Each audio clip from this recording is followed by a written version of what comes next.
तुम्ही किती लोक आहेत? 5 जण. हो सर. बापरे. आता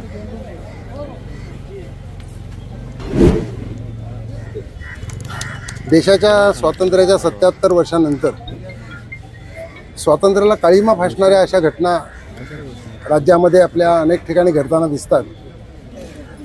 मुंबईसारख्या महानगराच्या जवळ असलेल्या भिवंडीमध्ये चिंबीपाडा गावाला सिद्दीक शेख आणि त्याची मुलं हे वीटभट्टीचा व्यवसाय करतात.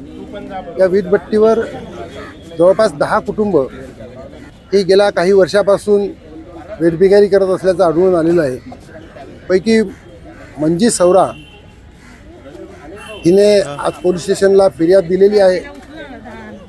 संघटनेने जाऊन सकाळीच त्यांना मुक्त केलेलं आहे. आता पोलीस स्टेशनला आणलेलं आहे. तहसीलदारांच्या समोर हजर केलं जाईल. तिच्या माहितीप्रमाणे गेल्या 10 वर्षापासून ती काम करते. तिचा बापसुद्धा त्या ठिकाणी काम करत होता. किती वर्ष त्यांनी काम केलं हे तिला आठवत नाही. आणि ती काम करताना तिला गेल्या 10 वर्षामध्ये तिच्या गावाला सुद्धा जाऊ दिलेलं नाही. ही कातकरी समाजाची आहे.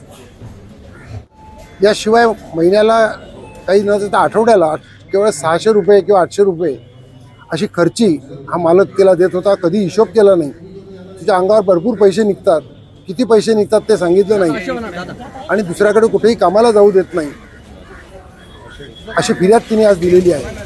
त्या ठिकाणी 10 कुटुंब आहेत. ही 10 सुद्धा कुटुंब इतक्या हलाखीच्या भीषण दारिद्र्यामध्ये जीवन जगतात की त्यांना माणसाचं जीवन कसं जगतात असं आपल्याला आश्चर्य वाटावं. हे जनावरासारखं जीवन त्या ठिकाणी जगतायत. माझी शासनाला विनंती आहे की आपल्याकडे असणारी यंत्रणा, महसूल यंत्रणा आणि पोलीस यंत्रणा यांना सतर्क करून अशा पद्धतीचे वेठबिगारीचे प्रकार, शोषणाचे प्रकार, गुलामीचे प्रकार राज्यामध्ये जे सुरू आहेत याला ताबडतोबीने आळा घालावा. आणि हे असं करून घेणारे जे आरोपी आहेत, मालक आहेत, त्यांना जबर दहशत बसेल अशी कायद्याची दहशत निर्माण करण्याची गरज आहे.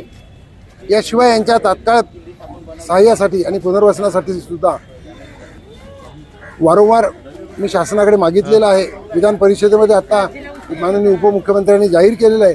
त्या पद्धतीने यांचं सुद्धा तात्काळ सहाय्य आणि पुनर्वसन होईल अशी आशा मी व्यक्त करतो.